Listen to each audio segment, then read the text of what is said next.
In this video, I am going to break down one of the most satisfying moments of instant karma you will ever see, and I have divided this story into 3 specific parts, so make sure you watch until the very end, because in the final section, I am going to calculate exactly how much money this power-tripping officer would have to pay for his massive mistake. You two are 30-year-old grown men in this high school that I am sworn to protect. I'm going to need you guys to step out. We've been monitoring you for 2 months, and you both are 30 years old. So what are you doing in this? We are dropping straight into the chaos with no context, because that is exactly how this officer decided to handle the situation. You are looking at a school resource officer who has completely abandoned logic and is operating purely on ego and aggression. He storms into a quiet classroom where 2 young men are simply sitting at their desks eating snacks and drinking Gatorade, and he immediately launches into a tirade accusing them of being 30-year-old men posing as high school students. Listen closely to his specific phrasing when he claims they have been monitoring these guys for 2 months, which is a complete fabrication designed to intimidate them. The officer is trying to manufacture authority by inventing a backstory that does not exist. This is a classic psychological power move, where he tries to dominate the space with volume and baseless accusations, hoping they will panic and submit. But look at the reaction of the 2 men. They are not panicking. They are not shouting back. They are sitting there with a level of calm that is almost unsettling for someone who is supposedly being caught in a lie. They are casually eating their chips and looking at him with confusion rather than fear. This dynamic creates an incredible amount of tension because the audience knows something doesn't add up. Why would guilty intruders be this relaxed? The officer interprets their calmness as disrespect rather than innocence, which only fuels his anger further. He is so convinced of his own narrative that he cannot see the reality right in front of him. He mentions that one of them has a full beard, as if that is definitive proof of age, completely ignoring that many high school seniors have facial hair. He is profiling them based on appearance and refusing to listen to their repeated statements that they are 18. He is escalating a non-existent situation, creating a conflict out of thin air, and trapping himself in a corner. The Zygarnik effect is in full play here. Because your brain is screaming for resolution, you need to know why he is so confident and why they are so unbothered. The officer's body language is erratic, and he is pacing around like a predator trying to corner prey, but he fails to realize that he is the one walking into a trap. He believes he is the apex predator in this room, but he is actually the clown in a circus he doesn't even know he is performing in. He is so blinded by his need for control that he misses every single verbal and nonverbal cue that should tell him to stop and reassess. He is digging a hole for himself with every word he speaks, and he is about to hit rock bottom. Undercover FBI agents. You have been getting into our investigation. One of the number one dealers in this entire neighborhood is a damn kid. This is the moment where the verbal harassment crosses the line into physical violation, and the situation spirals out of the officer's control. The officer decides that words are not enough and makes the fatal decision to physically remove the student from the chair.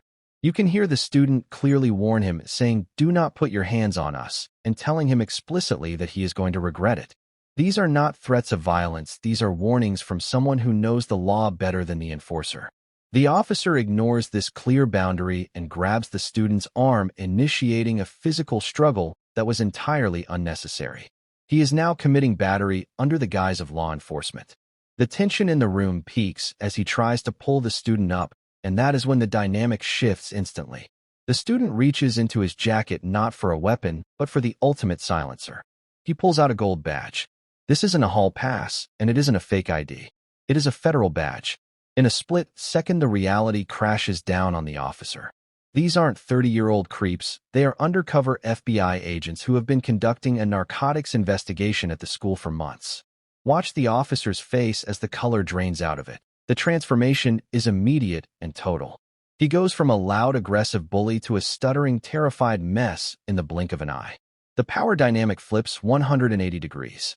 The agent who was just being treated like a criminal now stands up and takes command of the room, barking orders at the officer. He tells him to get out, and the officer who was just threatening to drag them out physically now retreats like a scolded puppy. The agent reveals that he is actually one of the top dealers in the neighborhood as part of his cover, and that this officer's incompetence just jeopardized a major federal operation. The shock is palpable. The officer tries to mumble an apology, saying, "I'm sorry, sir, but the damage is done." He didn't just mistake their age, he interfered with a federal investigation and assaulted a federal agent. The visual of the officer backing out of the room, completely humiliated, is the payoff we were all waiting for. It is a moment of pure catharsis where the bully is not just defeated, but is mentally dismantled by his own victims. He realizes that the people he was trying to intimidate were actually his superiors in the law enforcement hierarchy, and that realization hits him harder than any punch could. You're fucking 18. I You will let them understand that? know. You understand that? Yes, sir. And don't put your fucking hands on me I'm again. sorry. I'm so sorry. Now we need to discuss the severe financial and legal consequences that are waiting for this officer, because the video ends with him leaving, but his nightmare is just beginning. Let's break down the legal bill.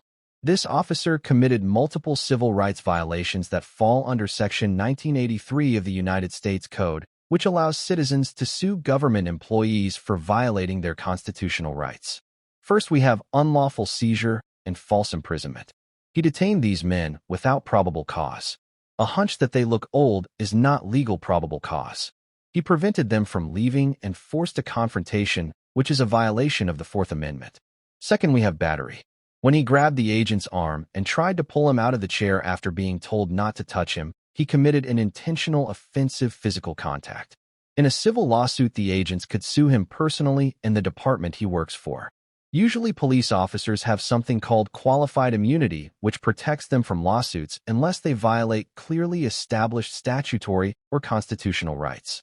In this case, the violation is so flagrant and the lack of probable cause so obvious that he would likely lose that immunity. Now let's talk numbers. For a Section 1983 lawsuit involving false arrest, an excessive force, or battery, even without major physical injury, settlements often range between $50,000 to $250,000. This money is for compensatory damages, which covers the emotional distress and the violation of rights itself. But it gets worse for him. Because he acted with malice and ignored explicit warnings, a jury could award punitive damages, which are designed specifically to punish the wrongdoer. If the agents decided to press charges for assaulting a federal officer, he could be facing prison time, but even sticking to civil court, this is a six-figure mistake. Every time he screamed, and every time he touched them, the meter was running. If this goes to settlement, the school district or the police department's insurance is going to be writing a massive check. For every 1,000 views this video gets, there is a viewer realizing that this officer just cost the taxpayers a fortune. He didn't just ruin his investigation, he likely ended his career because no department wants a liability like this on their payroll. So the final cost of his 5 minutes of bullying could easily be his job, his reputation, and a settlement payout of over $150,000. That is the price of arrogance when you wear a badge without knowing the law.